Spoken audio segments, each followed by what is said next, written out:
আসসালামাইকুম। শ্রেণী বিশেষে শুভেচ্ছা এবং অভিনন্দন রইল। নয়ন সম্মুখে তুমি নাই, তবু নয়নের মাঝে তুমি নিয়েছো যে ঠাঁই। আমি শহীদ রাষ্ট্রপতি জিয়াউর রহমানের কথা বলছি।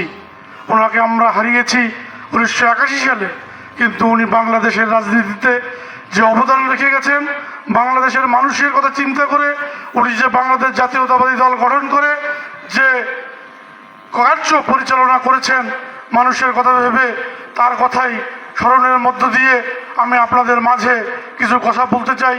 উনি গণতন্ত্রের প্রবর্তন করেছেন, বহুদলীয় গণতন্ত্রের যে কথাটা আমরা শুনি, বাংলাদেশ জাতীয়তাবাদী দলের যে প্রতিষ্ঠাতা শহীদ রাষ্ট্রপতি জিয়াউর রহমান বাংলাদেশে বহুদলীয় গণতন্ত্রের প্রবর্তন করেছেন।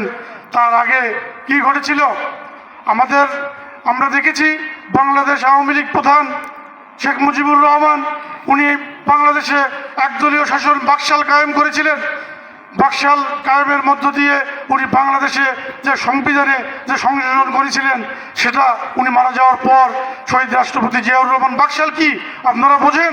একটা দল থাকবে, কোনো দল থাকবে না, একটা দলই বাংলাদেশের রাজত্ব করবে।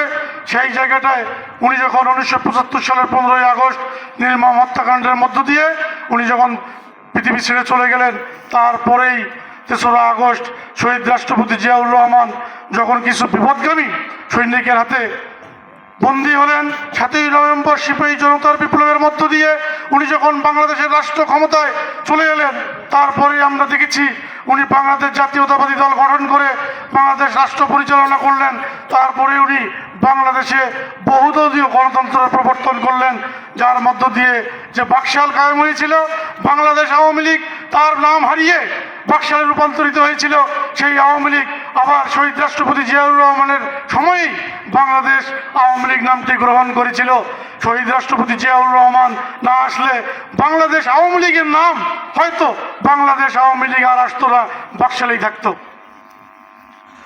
আমরা আরও কি দেখেছি, এই যে 5ই আগস্ট যে ছাত্র জনতার অভ্যুত্থানের মধ্য দিয়ে বাংলাদেশ থেকে একটি এই ফ্যাসিস্ট হাসিনা, এই ফ্যাসিস্ট আওয়ামী লীগ বাংলাদেশ থেকে যে বিতাড়িত হলো, কিন্তু তারা বিতাড়িত হয়েই বাংলাদেশ থেকে ফ্যাসিস্টের যে উৎকৃষ্টভোগী যারা আছে, ফ্যাসিস্টের যে চালাপালারা, তারা কিন্তু এখনও বিভিন্ন দেশের বিভিন্ন স্থানে বহাল তবিয়তে বসে আছে।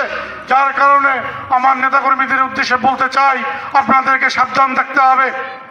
ফ্যাসিস্টের দোসরেরা বাংলাদেশের বিভিন্ন আনাচে কানাচে যেভাবে ওরা বসে আছে, তারা যে কোনো সময়, তারা যে কোনো মুহূর্তে, তারা বিভিন্ন সময় ষড়যন্ত্র করে যাচ্ছে। তাদের সেই ষড়যন্ত্রকে প্রতিহত করার জন্য বাংলাদেশ জাতীয়তাবাদী দলের সৈনিকদের সব সময় সতর্ক এবং প্রস্তুত থাকতে হবে। বাংলাদেশ জাতীয়তাবাদী দলের সৈনিকেরা, একটি সৈনিকও যদি জীবিত থাকে, এই ফ্যাসিস্ট হাসিনার দোসরেরা যেন বাংলাদেশে আর কখনো তাদের এই রাজত্ব, এই ফ্যাসিস্ট আচরণ করতে না পারে, সে ব্যাপারে বাংলাদেশ জাতীয়তাবাদী দলের নেতাকর্মীদেরকে অবশ্যই সতর্ক থাকতে হবে। সেটা থাকতে হবে বাংলাদেশের মানুষের কথা ভাবে। বাংলাদেশের যে মানুষ তাদের অধিকার বঞ্চিত ছিল, তারা ভোট দিতে পারে নাই, তারা কথা বলতে পারে নাই, সংবাদপত্রের কোনো স্বাধীনতা ছিল না।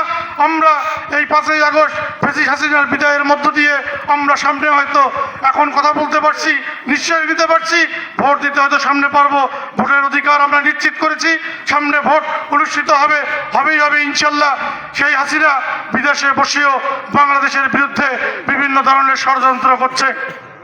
আপনারা দেখেছেন না, আনসার লীগ শেখ হাসিনা চলে যাওয়ার পর আনসার লীগ বাংলাদেশে নামলো।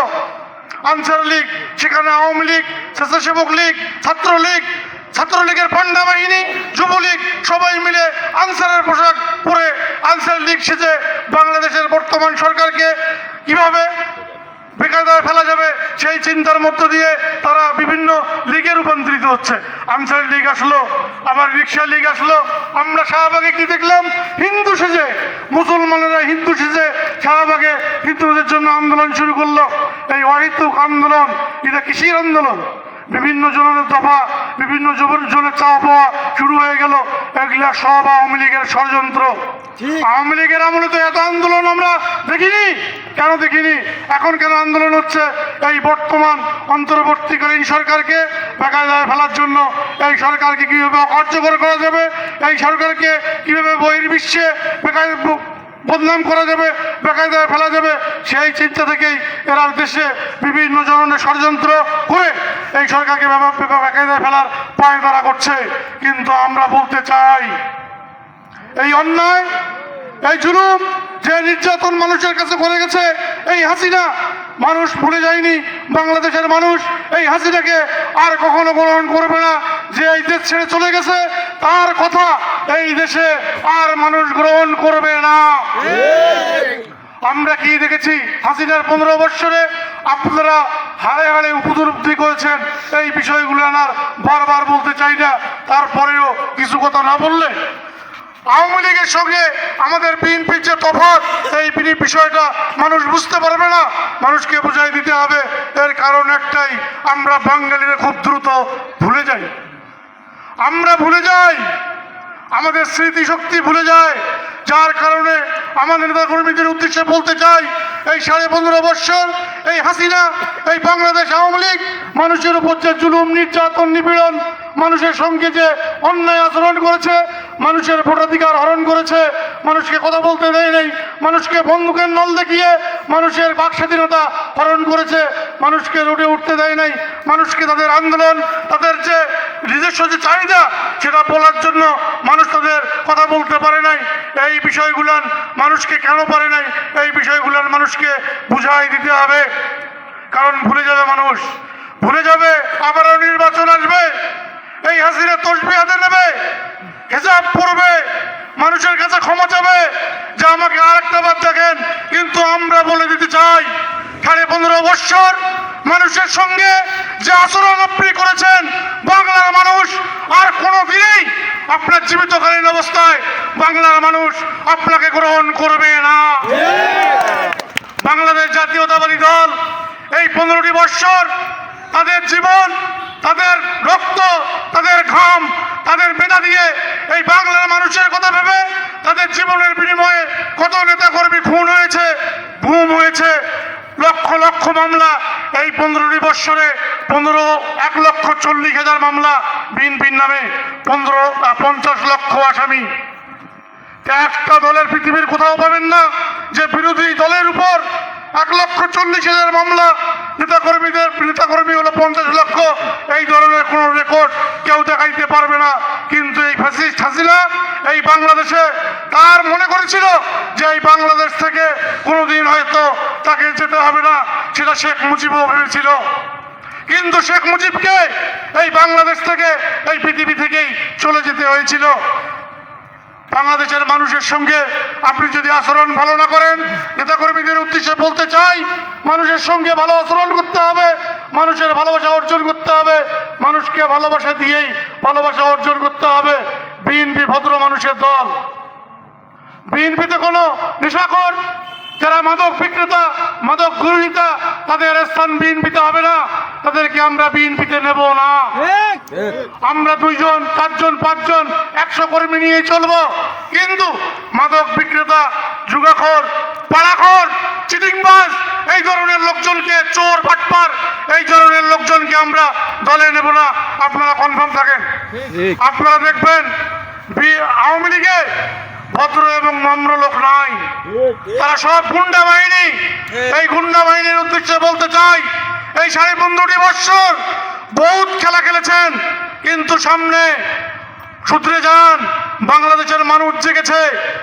5ই আগস্ট যে ছাত্র জনতার অভ্যুত্থানের মধ্য দিয়ে বাংলার মানুষ যেটা দেখিয়েছে, সেই জিনিসটা মাথায় রাখেন। সেই 5ই আগস্টের কিন্তু একটা স্পিড আছে, সেই জিনিসটা মাথায় রেখে চলাফেরা করেন, বাংলার মানুষের সঙ্গে ভালো আচরণ করেন। আপনাদের আওয়ামী লীগের উদ্দেশ্যে বলছি, আওয়ামী লীগের উদ্দেশ্যে আরও বলতে চাই, যে দলের নেত্রী লক্ষ কোটি নেতা কর্মীকে বাংলাদেশে রেখে নিজের জীবনের মায়ায় দেশ থেকে চলে যায়, সেই দলের নেতা কর্মীদের উদ্দেশ্যে বলতে চাই, আপনারা নতুন করে ভাববেন। যে ওই দলের আপনারা কর্মী হিসেবে থাকবেন কিনা? এই দেশে আরো সরকার ছিল, স্বৈরাচার এরশাদ ছিল। সে যখন 1990 সালের 5ই ডিসেম্বর যখন ক্ষমতা থেকে চলে গেল, সে দেশ থেকে চলে যেতে পারত, কিন্তু দেশ থেকে চলে যায় নাই। স্বৈরাচার মানুষ, স্বৈরাচার এরশাদ বন্দী হয়ে গেলেন, 5 বছর জেলখানায় থাকলেন, তারপর আবার রাজনীতিতে চলে আসলেন। আমাদের নেত্রী, দেশনেত্রী বেগম খালেদা জিয়া বিভিন্ন জুলুম, নির্যাতন, নিপীড়ন, জেল, মামলা, হামলা কত কিছুর পরেও উনি দেশ থেকে চলে যায় নাই। কিন্তু হাসিনা 15.5 বছর বাংলার মসনদে থেকে বাংলার মানুষকে শোষণ করে, বাংলার মানুষকে ড্যাংরা দুলে বানিয়ে দিয়ে আজ ভারতে বসে বাংলাদেশের বিরুদ্ধে ষড়যন্ত্র করছে। আমি বাংলাদেশ জাতীয়তাবাদী দলের একজন সৈনিক হিসেবে, শহীদ রাষ্ট্রপতি জিয়াউর রহমানের একজন সৈনিক হিসেবে হাসিনার উদ্দেশ্যে বলতে চাই, চলবে না অন্যায়, টিকবে না বন্দী। আগামী নির্বাচনে জনগণের আদালতে হতে হবে বন্দী।